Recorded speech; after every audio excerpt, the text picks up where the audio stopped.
Hello everyone and welcome back to another AFK journey video. In this video we have a very exciting one.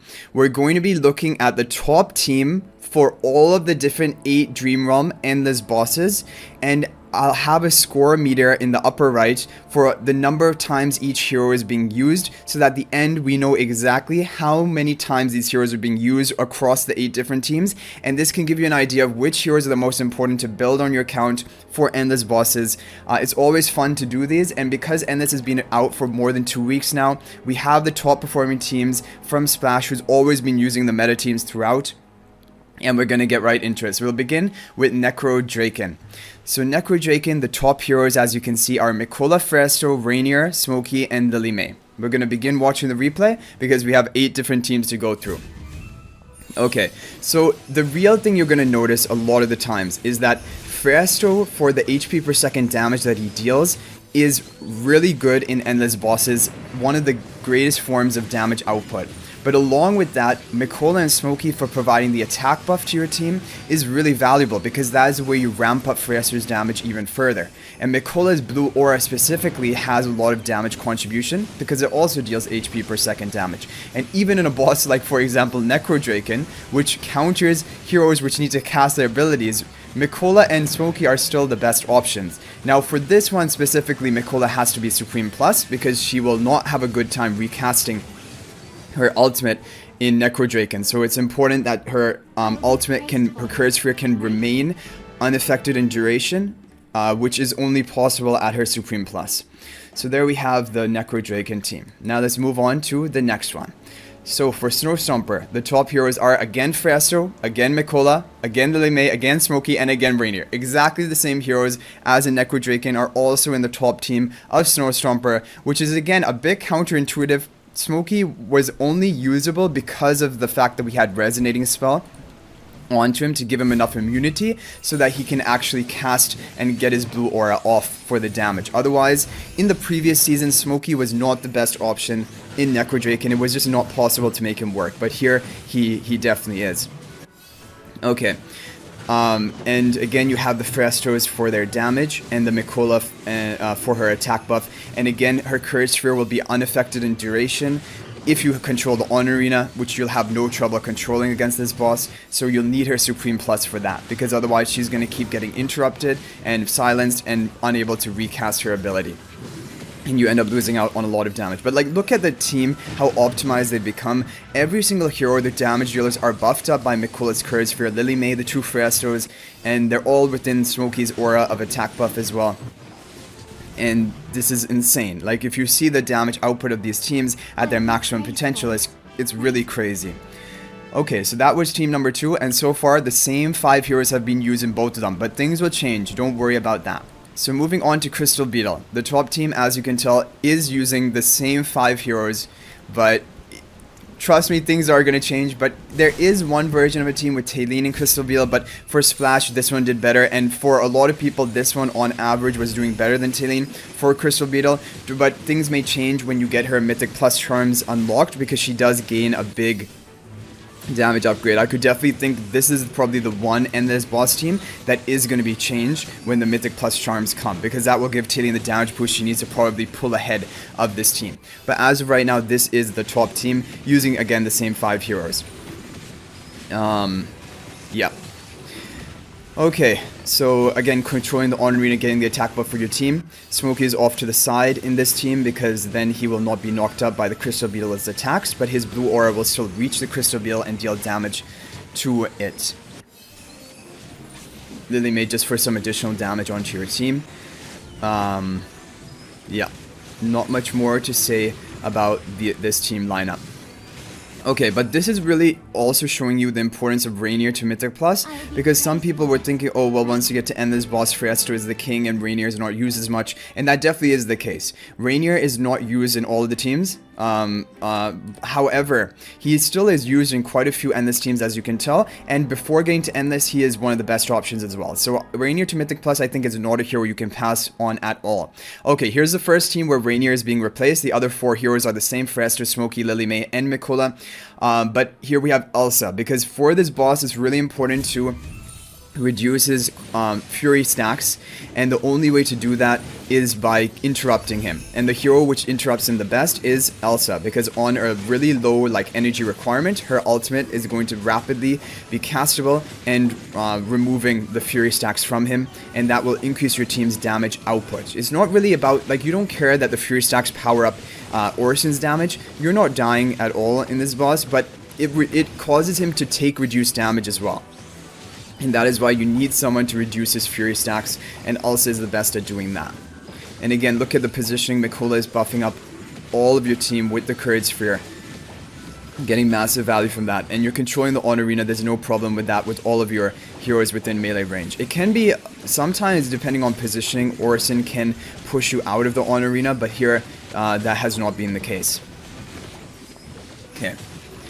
Again, Smokey again for his blue aura, as well as the attack and haste buff for your team. And things are also going to get crazier when the Mythic Plus charms are unlocked for Mikola and Smokey, because both of them will gain up to 5 more skill power, which will be an additional 5% attack for both of them, for your whole team, basically. Right now, Smokey and Mikola are both buffing up your team's attack by 20%. They will go up to 25% when they get those skill power charms unlocked. So that was Orson. Moving on to Lone Gaze. So Lone Gaze, now Lily May is not using Lone Gaze, and Shakir is used instead, because you have all heroes grouped up. Shakir gets massive value from his Wolfrill attack buff and Lupine's aura if he's plus 10 exclusive equipment to share it with the rest of your team. But definitely for this, Shakir needs to be at plus 10 exclusive equipment, otherwise he is not going to be an effective choice. But for Lone Gaze, Shakir has always done very well because of how grouped up your team is. And Mikola also buffing up in the ideal way all of your team in this position, which is so perfect. Yeah, there's not really much more to say. Smokey again is going to be with, I think, the resonating spell, and also with the Rainier position swap to ramp up his damage further. It also is important because if Smokey is position swapped into the front, he can also be buffed up by the Lupine's aura of Shakir to gain that attack buff, which increases Smokey's damage by a lot too, because he deals a lot of damage in these bosses, the HP per second damage. Okay, so there we have team number 5, which is Lone Gaze. So moving on to Alpha Bear. Alpha Bear is using Shakir again, however no Rainier at Mythic Plus. So Lily May is still being used here, but no Rainier is going to be the better choice for the Alpha Bear Dream Realm boss. Resonating spell on the Lily May in the back. And in this position, look at how great Shakir's positioning is. He's going to be buffing up your Smokey, but the Freyasto, one of them, I think even maybe both of them, and also the Mikola. But importantly, buffing up the Smokey, because he's in the central position, is going to power up the blue aura damage right now, which is a lot in these bosses. The HP per second damage that Smokey does is a lot, and that is actually why, like, upgrading exclusive equipment of Smokey even to plus 15, it makes a meaningful impact onto the damage because it increases his attack amount. And that is going to, and his HP per second damage of all heroes, Freyasto, Ludovic, Smokey, they're all going to be based on their attack stat, because they're going to be capped at a percentage of their attack. So if you can get them higher attack from exclusive equipment or from buffs, they are just going to deal more damage. Look at this, 73 billion damage? Insane. Absolutely crazy. I don't think I've hit over 70 billion on any boss. I'm probably not ever going to be able to do that. Okay, let's move on to Skyclops. So Skyclops is using Tailene. Now we're going to have the Tailene basically showcases, because both Skyclops and the final one we're going to go through are going to be using Tailene. So it shows that even in Endless, even before her Mythic Plus magic charms, Tailene is still a kind of an essential hero for the top performing teams for 2 of the Dream On bosses. And this is important because I'm going to show you, well, I can actually just briefly show you right now. Take a brief break.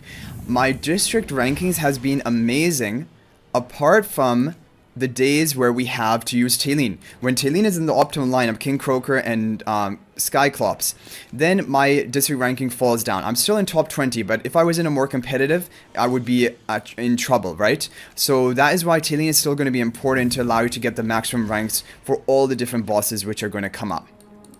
Okay, so yeah, we have this team, but the other heroes, basically Lily May is being replaced for Tailene as your damage dealer. Freyasto is still dealing a lot of damage, and the reason Tailene is so effective here is very clear. It is that she clears the summons the most rapidly of any hero. No hero can compete with the rate that Tailene can. Well, okay, technically Scarlita's ultimate clears them in one instant, like within a split second, but Tailene, like, will continuously kill them. Scarlita can only kill with her ultimate. Talene will, just with her like fiery breath here, is going to be killing them. So Talene is more consistent, and also Talene has high damage output onto the boss. Scarlita has really, really bad damage output onto the boss for Endless. Okay, but again, the other heroes, supportive heroes, have been the same. And that's the thing you're going to notice. Mikola Smokey in every single team. Fresto in every team for his damage output. Then it's just like you mix and match the other different hero options you have, which are Lily May, Talene, Shakira. And then finally we have the final team with King Croaker using Ludovic. So this is the one place Ludovic has been used. Elsa was used once in Orson. Ludovic is used once in King Croaker. Ludovic has high HP per second damage, as you can see here. He sustains your team, which is not really actually needed in this comp. Like, even Smokey usually is enough to keep the Talene alive and casting. But, yeah. It's mainly for his HP, additional HP per second damage. Okay, again, positioning is going to be pretty good. Mikola will be buffing up your two Frestos and Talene once she begins casting, which is good for your team. And, I mean, I don't know, maybe there is a way that Talene could die. So this is a very consistent team, because with Ludovic and Smokey healing, there is no way that Talene is going down. So she's just able to fully cast until she begins getting insta-killed, like right there. But yeah, that's not... Oh, it could be that when she's reviving, it's based on her HP recovery, right? Isn't it something related to that? So maybe she can revive faster with Ludovic? I'm not entirely sure about that, so don't quote me on that. But either way, just for Ludovic's HP per second damage, she's a great option here. And there you go, 68.4 billion damage. And that is going to cover all of the top meta teams for Endless Dream Realm bosses. And these are the teams you want to be shooting for. And the thing is, you might be thinking, oh, will it change next season? Because you're going to be in progress of building it up right now. You won't maybe get the heroes until next season. Very unlikely. In the previous season, like Song of Strife, these teams were almost identical. They just a few, like Orson of course didn't exist, and same with Crystal Beetle. Even in this season, they didn't add buff tiles into Dream Realm because they didn't want to shake up the Dream Realm meta too much. I think Dream Realm will be quite consistent in the future. But if, for example, Plague Creeper gets added, then Talene will be even better. She's going to dominate in that one. So these are the heroes you want to think about. Now, if we recap them, you're going to see the scoreboard in the corner of the screen. But basically, Fresto is using all 8 teams. Smokey and Mikola are using all 8 teams as the best supporters. Already 3 heroes using every single of the 8 teams. This shows you how important it is to build up these heroes. And then Rainier Mythic Plus using, I believe, 4 of the 8 teams. Lily May using 5 of the 8 teams, nor even 8. But Lily May is super dominant before getting to Endless. Like, she's using almost every team. And in Endless, still 5 out of 8 is a great showing, which still shows how important she is. Talene using 2 teams. Shakira using, I believe, 3 teams. But needs his plus 10 exclusive equipment. And then the other ones, Elsa, Ludovic, using 1 team. So overall, this is a really good sort of snapshot to show you which heroes are the most important to develop on your account. Definitely Fresto is super important, but you cannot neglect Rainier to Mythic Plus, because he was still using 4 of the 8 teams. And the thing is, he's also really important before getting to Endless bosses, which is going to be a big chunk of, maybe not a big chunk, but like at least 1.5 months of any new season, 1 to 1.5 months. So, and then he's also important in Endless. So Rainier to Mythic Plus, I still think you cannot pass on, but after that, go for Fresto. And fully build them up, because the more stats you give him, the more stronger your team will be. But then you'll also have to go for Talene, because she is still using some Endless bosses as well. But I hope you guys enjoyed the video. Thank you for watching. Hopefully this was helpful. And hopefully, and I'll see you guys in the next video. But these are the heroes you want to be focusing on. Make sure Smokey and Mikola are on your wish list. Get Mikola from the season shop. She will be coming up probably the next time they add new heroes to that Season Emporium shop. Make sure you're saving copies of her to get her to Supreme Plus. That's all she needs. Well, yeah, you don't need to go like Paragon. That doesn't help for PvE content. Hardly anything. So just get her to Supreme Plus. That's a really big priority. And also get Lily May to Supreme Plus if you don't have her there yet. Those are the key heroes from the season store. If you want to get like Orson, Elsa, Ludovic for the specific bosses here, it's up to you, but they're not such a priority. They're only using 1 of the 8 top teams. So I hope you guys enjoyed the video. Thank you for watching. I'll hopefully see you guys in the next video. And until then, everyone, peace out for now.